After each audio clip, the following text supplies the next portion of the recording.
C'est une affaire aux airs d'une crise politique avant la présidentielle d'octobre 2025. Tidjane Thiam, principal challenger du prochain candidat du RHDP, n'est plus en lice pour le fauteuil présidentiel. Sa radiation de la liste électorale porte l'actualité politique en Côte d'Ivoire. Ici, au tribunal de première instance d'Abidjan, le directeur des affaires civiles et pénales du ministère de la Justice explique les motivations juridiques de sa radiation du fichier électoral. Il faut se situer dans le temps pour comprendre la logique de cette radiation. Le juge dit, au moment où M. Thiam s'inscrivait sur la liste électorale, il n'avait pas la qualité d'Ivoirien.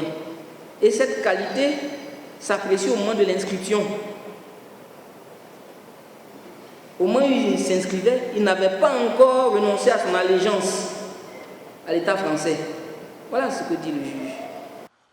La réponse face à cette sortie du juge ne s'est pas fait attendre. Ici, au siège du PDCI-RDA, le porte-parole des avocats du parti s'est voulu clair. Les arguments sont fondés sur l'article 48 du Code de la nationalité, parce que le président Thiam a été naturalisé en 1987, et donc à partir de cette date,